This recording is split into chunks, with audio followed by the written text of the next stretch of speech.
মুশকিল, তবে মাহফুজ কাজের কাজটুকু করবেন, হয়তোবা জব ব্রেকারের এই জায়গায় বিদায় একটা বড় ভূমিকা রাখবে দ্য গড। এইবার যেন সেই কাজের কাজটুকু করেছে, জব ব্রেকারকে বিদায় দিয়েছে team W. They are also completely shut down. RDH last 5 team কয়েক মুহূর্তে যেন পুরো পাশার ডান ঘুরে গেল। প্রথম ম্যাচের বুইয়া সিকিউর করা টিম এক রোটেশনেই যেন থমকে গেল। তবে শুধুমাত্র জব ব্রেকার নয়, টিম ডাব্লিউ তারাও যেন মুখ থুবড়ে পড়েছে। তবে এই মুহূর্তে শেষ 5টি টিমের মধ্যে কি মনে হচ্ছে বুইয়া যাবে তো যাবে কার কাছে? দেখুন, সার্কেল যে শিফট হয়েছে সেই সার্কেলটা যারা আগে গ্র্যাব করতে পারবে তাদের কাছে সম্ভাবনা রয়েছে। But flicker, what a headshot! The goat তারা গ্র্যাপলিং ব্যবহার করে পজিশন পরিবর্তন করে ফেলেছে।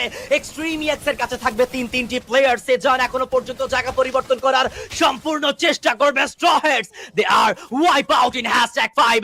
এক্সট্রিম ইএক্স তারা আরো একটা প্লেয়ারকে হারিয়ে ফেলবে। দা গোট তাদের যে পজিশন পরিবর্তনের সময়, সেই সময়টাই ছিল মুখ্যম একটি সময়। অ্যান্ড ফ্লেক্স স্পোর্টস তাদের উপরও কিন্তু এবার দেওয়া হচ্ছে প্রেসার।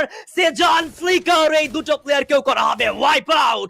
এন্ড এক্সট্রিম ইএক্স তারা নিয়েছে বিদায়। রিফ্লেক্স ইউনাইটেড থেকে একটি মাত্র প্লেয়ার লাইভ। শারিনের কাউন্টার, মানিক ফিনিশ নিয়েছে, নক করবে শারিন। মানিক কিলগুলো কনফার্ম করে ফেলেছে দা গোট এন্ড রিফ্লেক্স ইউনাইটেডের মধ্যকারের এই লড়াইতে আমরা ফাইটটি দেখতে পারবো 1v3 scenario. Tasin the last man standing, সাজিদকে করেছে কাউন্টার। রেক্সান তার সাইড থেকে last elimination and the booyah from the side of the GOAT.